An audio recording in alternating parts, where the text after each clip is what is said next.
আসসালামু আলাইকুম আরহামতুল্লাহি ও বারাকাতুহ। কাগজের পাতার কলমা পড়ে ঈমান আনা যাবে না। কাগজের পাতার কলমার কোনো মূল্য নাই।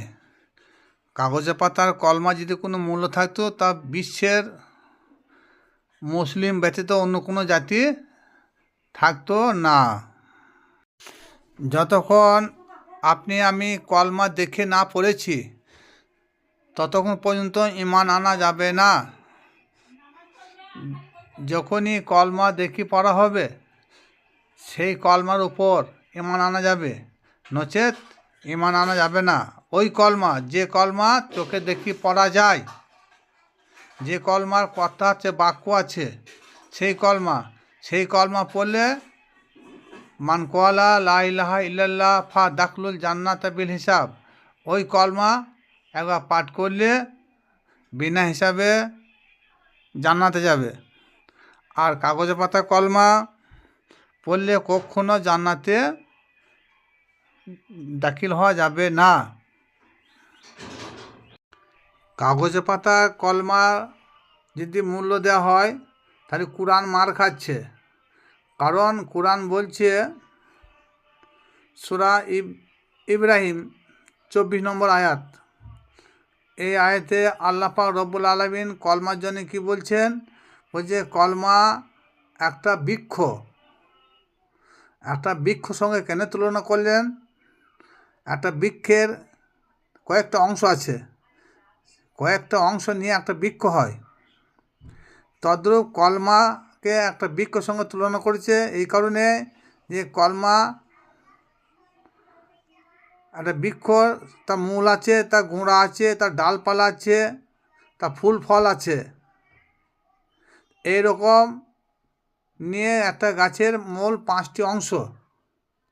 তদ্রূপ কলমারও 5টি অংশ। কলমার 5টা অংশ প্রতি যারা ঈমান আনবে না, যারা বিশ্বাস করবে না, তাদের কলমা পড়া হয় নাই। কলমার মূল হচ্ছে হুজুর পাক সাল্লাল্লাহু তাআলা আলাইহি সাল্লাম, গোড়া হচ্ছে মাওলা আলী আলাইহিস সালাম, ডালপালা মা ফাতেমাতুজ জোহরা আলাইহিস সালাম, ফুল ও ফল ইমাম হোসেন হাসান আলাইহিস সালাম। সুতরাং একটা গাছ যদি, একটা কলমা যদি বৃক্ষ হয় তাই তার একটা আকার প্রমাণ হচ্ছে। ওই রকম যে কলমার ডালপালা আছে, গোড়া আছে, শিকড় আছে, সেই রকম একটা কলমার সঙ্গে সম্পর্ক রাখতে হবে। সেই কলমাকে দেখে ঈমান আনতে হবে, নচেত ঈমান আনা হবে না, কলমা পড়া হবে। আর কলমা পড়লে ঈমান আনা যাবে না, যেহেতু আল্লাহ পাক রব্বুল আলামিন বলেছেন যে কলমার আকার আছে, কলমার জুবান আছে, কলমা দেখা যায়, কিন্তু কলমা পড়া যায় না। কলমা পড়া যায় কাগজের পাতার যে কলমা, ওই কলমা পড়া যায়। আজ থেকে 1450 বছর আগে সাহাবা কেরামরা ঈমান এনেছিলেন। রসুলের হাতে হাত দিয়ে তওবা করে স্বচক্ষে কলমা দেখিয়ে ঈমান এনে বায়াত গ্রহণ করেছেন। তদ্রূপ বর্তমান জামানায়, এই 20 শতাব্দীর জামানায় ওই রকম একজন রসুলের হাতে হাত রেখে চোখে চোখ দিয়ে কলমা পড়বেন, তবেই সেই কলমা পড়ে ঈমান আনা যাবে, নচেত কলমা পড়ে ঈমান আনা যাবে না। সাহাবীরা রসুলের সঙ্গে সাক্ষাৎ করে রসুল হাতে হাত দিয়ে কলমা পড়ে মুসলমান হয়েছেন। তদ্রূপ বর্তমান যুগে, এই 20 শতাব্দীর যুগে প্রত্যেকটা মানুষের কর্তব্য ওই রকম একজন রসুলের হাতে হাত রেখে তওবা করে কলমা পড়া প্রয়োজন। যদি কেউ বলে আমরা কলমা পড়লাম, আলীকে মানি না, ফাতেমাকে মানি না, হাসান হোসেনকে মানি না, তাহলে তার কলমা পড়া হয়নি। তার কোনো ইবাদত বন্দিগি আল্লাহ দরবারে গ্রহণযোগ্য হবে না। শরীয়ত ভিত্তিতে সালাত হচ্ছে উত্তম ইবাদত। সেই সালাত করতে গেলে সর্বপ্রথম আজান হাঁকতে হয়। আজানের মধ্যে সেই পাক পঞ্জাতন জড়িত রয়েছে। নামাজে যখন দাঁড়াবে, যখন তাকবীর দিতে হয়, তখনও আহলে বাইতের নাম রয়েছে।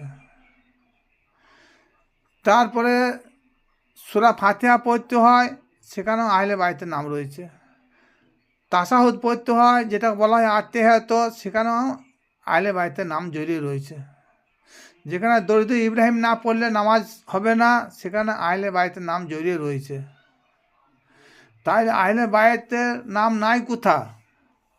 আপনি যতই বলেন যে আহলে বাইতের অনুসরণ করব না, এক আল্লাহর অনুসরণ করব, আর আল্লাহ পাক রব্বুল আলামিন সালাতের মধ্যে এমন জ্ঞানাকল ভরে দিয়েছে যে আহলে বাইতের প্রশংসা ব্যতীত তোমার নামাজ হবে না।